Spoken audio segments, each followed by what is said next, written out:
Well, Hmm. the opportunities to get in the Cup car. There's not many people in this country that can get in a Cup car and drive one effectively. And it was also more challenging back then because the cars were a little bit more rudimentary. They're very heavy, very hard to stop. They want to go like hell, and they're a handful to drive. And people don't really understand how hard a Cup car in that time was to drive. And there's phenomenal drivers. They're all great drivers, but road racers had a bit of an edge because they had the experience of what happens in a car over time.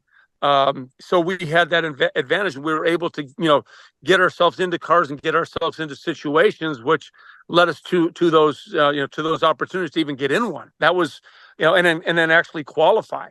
Um, so to be able to do that was fantastic, and that was a good finish at Sonoma, and it wasn't one of my most brilliant drives, but to be in a Cup car with that caliber of drivers and mix it up because in those races you get after every second of every lap. It was quite an experience. Right. So the term road course ringers, that whole group that kind of comes and runs the road courses, do y'all have a little bit of a camaraderie with those guys because y'all kind of come up the same way and then come to the Cup Series for the road courses and stuff like that? Absolutely. I mean, this because Trans Am played a funny role. We drove a lot with IndyCar series, which was a lot of fun, and we got to be very friendly with the Ganassis and the Penske's of the world, who were great friends of us, and we were support series to some great racing as well. So the talent pool there was phenomenal. The racers were phenomenal. So we really got the best of all worlds because we weren't limited to open wheel experience or relationships. We had closed wheel relationships. We had sports car relationships, road course racing and street racing. The Long Beach Grand Prix, the Minneapolis Grand Prix, the Dallas Grand Prix of the world. There wasn't many people that actually understood those races either. They were fantastic crowds and still are somewhat today. There's a Chicago Cup race. I would love to have run that one. That's what I So Yeah. was going to bring up. I was just going to bring up what your thoughts were on the Chicago Cup race the last couple of years. Well, there's some of the pilots of those guys. You can tell the really multi-talented drivers these days because there was a point to where you could drive by a Cup driver because they just didn't have the experience or the passion for road courses. They were oval racers that are really good at it. It wasn't my discipline because I tried several of them.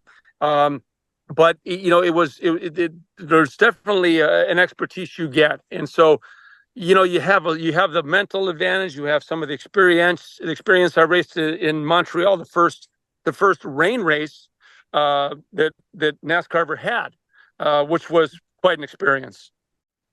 So yeah, speaking of the camaraderie you brought up about road courses, Brian, I noticed when watching replays of that Sonoma race in 2005 that you had run as high as like third place, and I think you were behind Ron Fellows at one point, and then you shuffled back a bit as pit strategies happened, and then you finished 10th with like a bent hood or something, and that was like the best finish you got. Is that right? Yeah, in Cup, yeah, it was one of those deals where we were outgunned in a lot of ways. So what people don't realize about car racing is it is a team sport, very much so. And when you have a team, including your pit crew, because the we knew we weren't going to have a good pit crew. We hired them that weekend from the Winston West Series. At the time, it was the Winston West Series. So we basically picked up crew members on the fly. Never worked with them, never trained with them, never did a pit stop with them. I actually hit one of my guys, not very hard, but I hit one of my guys just because we didn't have the experience together. So we knew that was going to be one of our fundamental challenges was getting through a pit stop. And the miraculous part about it is we weren't the fastest car on the track, but we focused. What I love to call from one of my good buddies was reverse engineering. Trying to figure out how to end up good at the end by everything that happens in the middle. And so we went through the whole process of figuring out that we didn't have the best, and that was the best part that happened. We didn't have the best tools, parts, and equipment, but we may have had one of the better strategies. So a top 10 finish was very, very good for what we had to work with.